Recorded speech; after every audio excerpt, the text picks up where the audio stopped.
Dear students, good morning and welcome to online class. Today I am going to teach you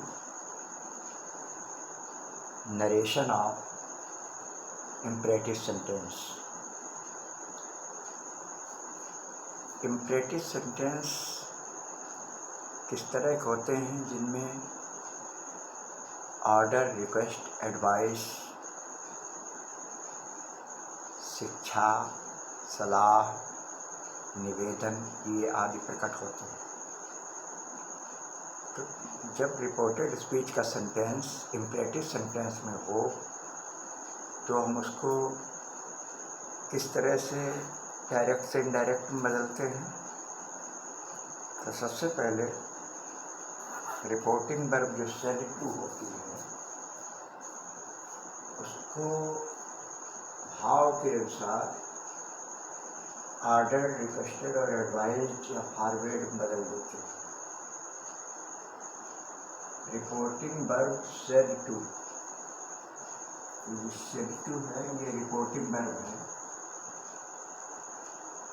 और इस said to को changes into order, requested, advised, forward according to sense के अनुसार उसको इनमें बदल देते हैं। वाक्य को देखते हैं इम्परेटिव सेंटेंस का उसमें भाव क्या है, ऑर्डर का भाव है या रिक्वेस्ट का भाव है या एडवाइस का भाव है। उस हिसाब से ऑर्डर, रिक्वेस्टेड, एडवाइस और जहाँ डू नॉट लगा होता है वहाँ पर फॉरवर्ड का प्रयोग करके डू नॉट को हटा दिया जाता है।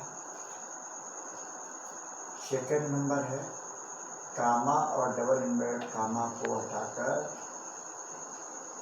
उसकी जगह पर टू, अगर इम्परेटिव सेंटेंस अफर्मेटिव सेंस में है तो टू लगा देते हैं और नेगेटिव सेंस में है तो वहाँ पर नॉट टू का प्रयोग कर देते हैं।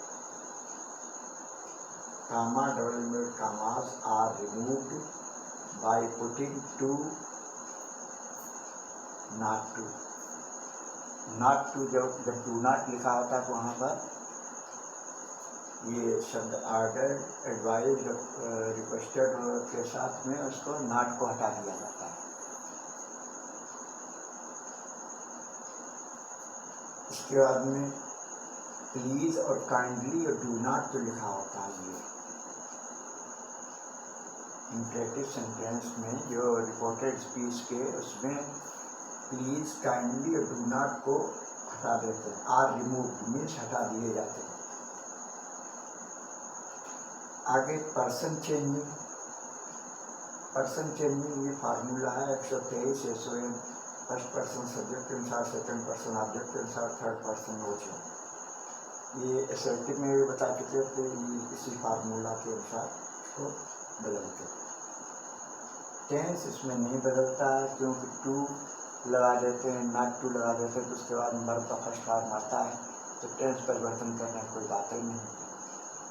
अब ये जो रूल्स लिखाए हैं ये लिख बताए हैं अभी तो इनको एग्जाम्पल में और समझ आएगा। The teacher said to the boy stand up on the bench. Teacher ने लड़के से कहा बेंच पर खड़े हो जाओ। तो यहाँ पर टीचर लड़के को आदेश दे रहा है तो यहाँ पर सेड टू को भाव क्या आ रहा, आदेश का, तो ऑर्डर लगा दिया गया और कामा, डबल इन्वर्टेड कामा हटाकर टू लगा दिया गया। से सेंटेंस जैसा था वैसे लिख दिया गया। पर्सन अगर कोई होता तो उसको चेंज करके से वैसे लिख दिया गया। The teacher ordered the boy, said to को ऑर्डर में बदल दिया गया, यहाँ टू लगा दिया गया और ये स्टैंड जो कैपिटल लेटर से लिखा था उसको स्मॉल लेटर से लिख करके पूरा कर दिया गया। To stand up on the bench. Second sentence इसमें ऑर्डर का भाव था। सेकेंड सेंटेंस प्लीज आया तो प्लीज वाले सेंटेंस में, काइंडली वाले सेंटेंस में रिक्वेस्ट का भाव था। तो she said to him please give me a glass of water. अभी ऊपर बता चुके प्लीज, काइंडली ये शब्द हट जाते हैं, डू नॉट आर रिमूव। तो प्लीज़ हट जाएगा। प्लीज़ शब्द रिक्वेस्ट का भाव होने की वजह से टू को रिक्वेस्टेड में बदल देंगे, सी रिक्वेस्टेड हिम, और प्लीज हट गया और सेंटेंस इस वर्ब के फर्स्ट पार्ट के पहले टू लग गया, टू गिव। और देखो मी जो है ये फर्स्ट पर्सन का ऑब्जेक्टिव केस है, तो मी को ये फर्स्ट पर्सन है, सब्जेक्ट के साथ सब्जेक्ट इसमें क्या सी, तो सी का ऑब्जेक्टिव केस ही लगाएंगे। अब यहाँ पर सी का सी नहीं होगा क्योंकि हर ये ऑब्जेक्टिव केस में है, मी ऑब्जेक्टिव केस में, इसलिए सी का ऑब्जेक्टिव केस हर लगाएंगे। ये जो पर्सन की पर्सनल प्रोनाउन की जो टेबल बनी हुई है उस पर विशेष फोकस करेंगे। I, me, my, mine, we, us, our, ours, you, your, yours, he, him, his, hers, he, him, his, she, her, it, its, तो इस पर ज़्यादा ध्यान देंगे। और उन्हीं का विशेष रूप से I, me, my, we, us, ours और यू, योर, इन्हीं बदलते, बाकी नहीं बदलते। अब ये देखिए, my mother said to me do not tell a lie. देखिए do not tell a lie, झूठ मत बोली, मेरी माता जी ने मुझसे कहा झूठ मत बोली। तो यहाँ पर एडवाइस का भाव है, डू नॉट हट जाएगा और सेड टू को एडवाइस में बदलते हैं, तो माई मदर एडवाइस मी और डू नॉट हटाकर नॉट टू कर दिया गया। ये डू नॉट हट गया है और ये नॉट टू से सेंटेंस जुड़ गया।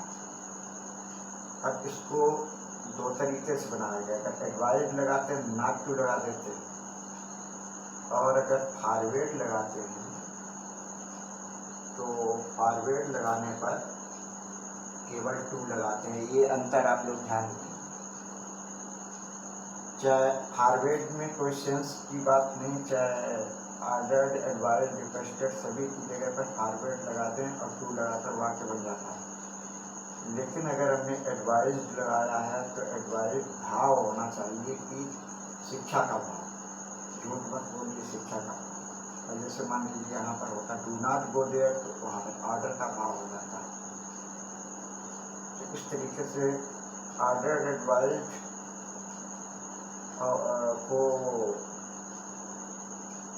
भाव के अनुसार, और फॉरवर्ड तो चाहे भाव हर किसी प्रकार के सेंटेंस में डू नॉट को हटा करके फॉरवर्ड लगा देते हैं और टू से वाक्य को शुरू कर देते हैं। अब एक और एग्जाम्पल देखिए, he said to me shut the door, उसने मुझसे कहा दरवाज़ा बंद कर दीजिए। विल यू, क्या आप दरवाज़ा बंद कर देंगे? इसमें टैग क्वेश्चन लगा हुआ है, तो इस सेंटेंस में इससे कोई दिक्कत नहीं होगी, बस केवल सेंटेंस जैसा है। रिक्वेस्टेड या आस्क भी कहने के सेंस में होता है, पूछने के सेंस में, कहने के सेंस में। ये रिक्वेस्टेड उसने निवेदन किया या उसने कहा, मी मुझसे टू शट द डोर, दरवाज़ा बंद करने के लिए। उसने मुझसे दरवाज़ा बंद करने के लिए कहा, या उसने मुझसे दरवाज़ा बंद करने का निवेदन किया। तो इस तरह से इम्परेटिव सेंटेंस बहुत आसान है और उम्मीद है कि आप लोगों को समझ में आ गया होगा। बुक की एक्सरसाइज से इम्परेटिव सेंटेंसेस को सिलेक्ट करके सॉर्ट आउट करके करेंगे अगर मिसलेनियस है। अगर इम्परेटिव अलग से एक्सरसाइज दी गई तो उसे करेंगे। We will meet with the sentences of left in imperative sentence in the next video, and also we will read exclamatory sentence in next video. Till then, goodbye, have a nice day.